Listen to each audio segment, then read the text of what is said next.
President Trump says he plans to keep troops in Iraq to monitor Iran. This comes as he also plans to withdraw U.S. forces from Syria and Afghanistan amid talks with Iraqi officials about allowing U.S. troops now stationed in Syria to move to Iraq. I want to be looking a little bit at Iran because Iran is a real problem. Whoa, that's news. You're keeping troops in Iraq because you want to be able to strike in Iran? No, because I want to be able to watch Iran. We have an unbelievable and expensive military base built in Iraq. It's perfectly situated for looking at all over different parts of the troubled Middle East. We're going to keep watching, and we're going to keep seeing. And if there's trouble... Joining us now, Waleed Phares, Fox News national security analyst. This is a complicated chess game, as always, Waleed. What do you think of the moves the president is talking about making?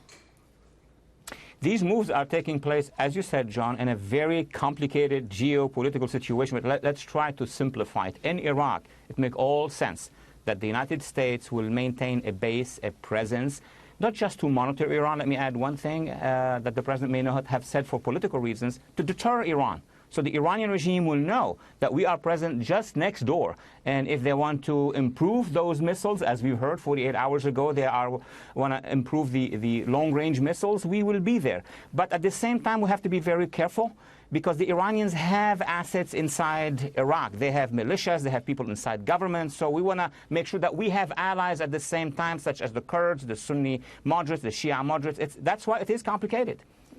The president is getting some pushback specifically on this idea of withdrawing U.S. troops from Syria, not only from his political opponents, but from his political allies, the Republicans, like Senator Ron Johnson. Listen to this.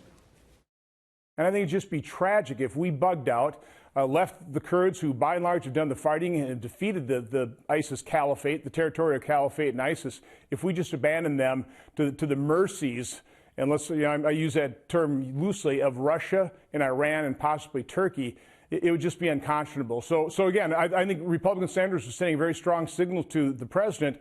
We don't want to see that happen, and I hope he is listening. So if the president does pull the troops from Syria, who fills the vacuum? That's the greatest idea that we need to discuss, but very quickly. I think there is a misunderstanding and there is a missing link between what the president is stating, that is, we need to leave, and he's right. There's an American majority that wants that to happen, and those in his own party or in Congress who say, but if we leave, we are going to abandon our allies. But what we can do basically is prepare our allies and also get into the scene some regional forces before we leave. So we leave after we organize ourselves and our allies, making sure that they are protected. That should be the U.S. policy that would make more sense inside Syria. So do you think that by essentially threatening to leave, the president is sort of trying to strong-arm the Saudis and the Egyptians and some of the other nations in the neighborhood to step up and fulfill a defensive role there? I think regionally that is what is needed. I remind ourselves that back in May of 2017, he went to Riyadh, he met with and spoke to 50 Arab and Muslim leaders. There was a decision made in Riyadh, by the way, which is to form this multinational Arab force that can deploy and help the United States. Unfortunately, 2017, 2018, we didn't do much about it, neither us nor the Arabs. So I think it is time now for the president to speak directly to the leaders of the region and include Jordanians, Egyptians, UAE, Saudis, and others as well, maybe Europeans, to form that multinational force, which will be very useful, not just in terms of defending the population, but also separating between Kurds and Turks and ending ISIS. The Kurds would be slaughtered, many observers have said, if the United States pulls out. Is that the case? Do you see that happening?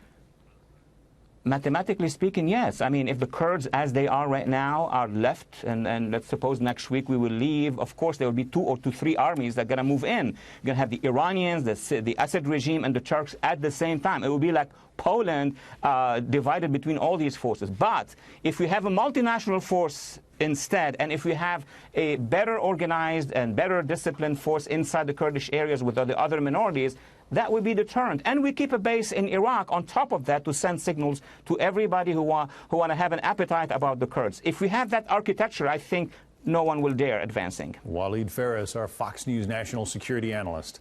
Thanks, Waleed.